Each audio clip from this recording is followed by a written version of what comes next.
patas na tayo. Bullshit ka talaga! Libby! Libby, no! Talaga! Ayaw mo palayon yung boyfriend ko! Libby, stop! Libby, stop! Libby! Di ko titigilan tong malanding to! Libby! Ha? Alam mo siguro kagaya ka ng mama mo, pareho kayong flirt! Libby, sabi tama na! Libby! Libby! Alam mo, wala naman akong ginawa sa'yo kahit kailan eh, pero ayaw mo akong tigilan! Lagi mo akong sinasaktan! Tama na! Libby, tama na! Ay! Sinusubukan mo! Ay! Hindi kita mo! Sa pagbabawi mo sa akin! Ayoko! Han!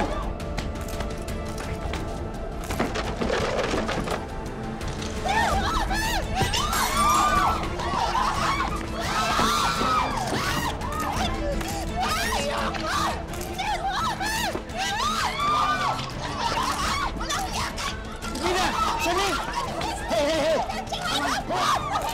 Tama! Pinamong kami to! Langga! Ikaw ang sumihan ito, hindi ako! Tama siya! Enough! Hindi na kayo nahiya para kay mga bata. I'm so disappointed. Ang akala ko, karapat-dapat kayo para sa award na ito. Pero nagkamali ako. Nakita ko ngayon ang tunay na pagkatao ninyo. You're a disgrace to this organization! This scandal is unacceptable! Binabawi ko na ang mga awards ninyo! You are no longer part of this organization! Magsilayas kayo! Layas! Madam, I'm sorry.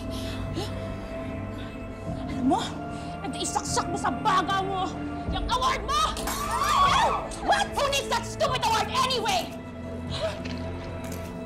Alam mo kung sino?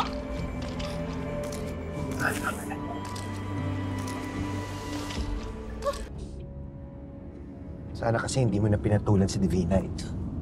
What? Talaga? So kasalanan ko? I never said that. Akala ko ayaw mo ng gulo. And then, what? Bumaba ka sa level niya. Eh di sinisi mo nga ako. Hindi kita sinisisi. Kung nagtimpi lang kayong dalawa, hindi sana nangyari to. Ano ba gusto mong gawin ko? Manahimik? Magpaapi? You're supposed to be on my side. I'm on your side. Nafru-frustrate lang kasi ako dahil yung karangalan na para sa'yo nawala pa. Don't care about that award anymore. Ang iniisip ko si Libby. Bakit hindi siya nakarating? Baka may masamang nangyari sa kanya. Tinawagan niya na ako kanina. Mabuti na rin yun. Hindi niya nakita yung nangyaring gulo. What have I done? Nakakahiya ako.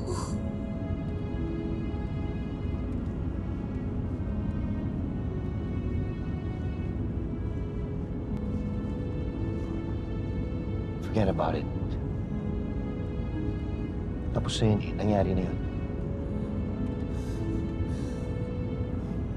Just forget about the whole mess and move on.